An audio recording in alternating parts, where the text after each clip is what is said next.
I love it when big men act like little kids when they're so happy. Dave Grohl, you know that feeling. Look who we just found hanging in the green room. How about that? Look at him, Dave Grohl. Got nothing better to do. Come hang out. Well, you had something better to do, but we were better than that. Thank you, Dave. Dave is here for his first TV interview. Why? Because he's revealing a new memoir. It's called The Storyteller, Tales of Life and Music. It's a collection of moments from childhood to fatherhood. What a life this guy's had. It covers life on the road and playing alongside rock and roll's greatest musicians like Paul McCartney. Grohl is a 16-time Grammy Award winner. He's a member of the Rock and Roll Hall of Fame. Thank you very much. He was a drummer for the band Nirvana. We know that. And he's lead singer of our executive producer's favorite rock band. Oh, that's new in the copy. But, Dave, that is not why you're here, because Shauna Thomas loves you. You're here because you are Dave Grohl, and this is a fantastic book. So welcome, welcome, welcome. Thank you very much. But this is the thing. I was reading the book, and I'm thinking, if it wasn't for COVID, A, we wouldn't have a book. Yeah. And two, if it wasn't for Sandy, who broke your heart when you were in high school, you might not have been a famous musician, true? Well, give the backstory. Okay, so I started playing music when I was like 10 years old. Yeah. And started playing guitar. I learned from Beatles records and Beatles song books and playing along to the albums and stuff. And when I was in 7th grade, first day of school, I see this girl. Yeah, Sandy. She's so beautiful, and it was the first time my heart had done that. Yeah. Like, I need to make her mine, right, But I was such a skinny, nerdy little dude that I was not George Clooney. I was just this, and so I asked her to go steady with me, and we walk through the halls and hold hands and stuff. After about a week, she's like, I'm new here and I don't want to be tied down, and and my heart for the first time really just kind of broke. Yeah. And that night I had this dream that I was in a band and I was in an arena and I was doing a guitar solo, and the audience is like, "Wow." And I looked down and I saw her in the front row and she was crying. This is in my dream. Yeah. And it was that moment I woke up and I thought, okay, I think maybe this is how it works. Like, now that I can channel my heartbreak into my instrument, and I was inspired to write, to get rid of the pain of losing Sandy. Well, I think it's good that worked out, because you also talk about you were not a good student. You include your report card here that says David G. rushes through work, inaccurate, messy, does not turn in much of the required work. It's all right. So wow. I mean, on the plus side, though. and they're going, and your point is, but you knew at a very early age that music, you said you see life in music, you see moments in music.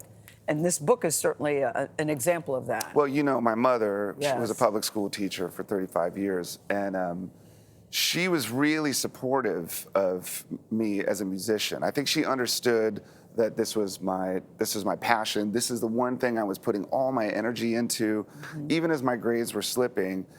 She did her best to try to keep me in the books and keep me doing my thing, but there was nothing that was gonna get in between me and my instrument.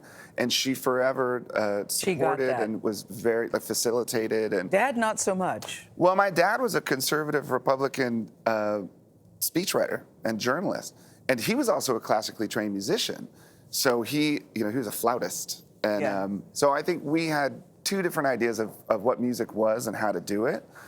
But I was born with his DNA. Yeah. And so he's in here. Yeah. And so we kind of went like this for a while until later on in life, we both became great friends and had a great appreciation for each other. So by the time you're 18, you're out of the house, you're on the road with Scream, you and 2 high school buddies, and you're out on the West Coast, and you get an invitation to try out with this band Nirvana, which had already had an album out. They were a big deal, at least among musicians. But going to the tryout means leaving your 2 best buddies who you went on this adventure with. That's a really hard choice for people. Yeah. You call your mother. What advice did she give you? Once again, Mom comes through. I'm telling you, I mean, she is a constant in this book. This changed your life, this decision. It did. I didn't know what to do because I was at a crossroads. And it's those times in life where those decisions are scary because you have to live with the consequence of that decision. But when I asked my mother, I said, what should I do? She said, sometimes in life, you have to do what's best for yourself. And I think she had done that before in her life. although she was the most like altruistic, most giving, generous person I'd ever met, she was telling me that sometimes you have to do what's best for you. Yeah. And if that was good enough for her, then That was very good advice. I want to go back to your younger days because you said you went to your first punk rock show when you were young. And here's the quote I love. I'd been baptized by spit, sweat, and broken glass. What was that moment like? Well, so when I was a kid, like in my bedroom, I had these posters on my walls. I had like Led Zeppelin posters, and I had Kiss posters, and it was all like lasers and dragons and smoke machines. So that's what I thought rock and roll was, but I'd never been to a concert. So I went to this punk rock show when I was 13 years old in Chicago, and I walked in, and it was just this small room with maybe a couple lights, and there was a band, they were called Naked Ray Gun, with a couple amps on stage, and they counted into the song. It was like 1, 2, and the place just exploded. And it was so raw and it was so real that I thought, oh, this is rock and roll. And they only know 4 chords. I only know 4 chords, so I could do this too. And that was the first day of the rest of my life. I was like, You were the ultimate dad girl because you have a girl dad because you've got 3 daughters. yes. Here they are. Here they are. There they are. Right there? There's Harper, there's Violet, Ophelia, who goes by the name Fifi. I think this is so cute. One of the most touching stories is you and Violet, because Violet is playing at her school. Yeah. You all decide to do Blackbird, and you said you were more nervous doing that with her than anything, which surprised me because you are Dave Grohl. Why were Well, you here's the nervous? thing. I mean, over the years, you hit these milestones where it's like, okay, now you're playing arenas, now you're playing stadiums, now you're on Saturday Night Live. These big, big moments. Academy Awards, huge moments. Yeah. But when your daughter Yes. wants to get on stage for the first time and sing a song, Yes. and you're doing Blackbird by the Beatles, Yeah. it's like, that was the most nervous I'd ever been in my entire life because I was there to back her up in front of her teachers and her friends. And everybody's watching. Oh my God! And then, so we do that at the Yeah. talent show. Then I get a call to do it on the Academy Awards, and I was nervous about that. But Violet says you have to do it. I love how you wrote about Kurt Cobain. Yes. Was that hard for you? It must have been hard for you. Absolutely. That was the last chapter I wrote. I had waited for a year to write that because I was afraid to write it.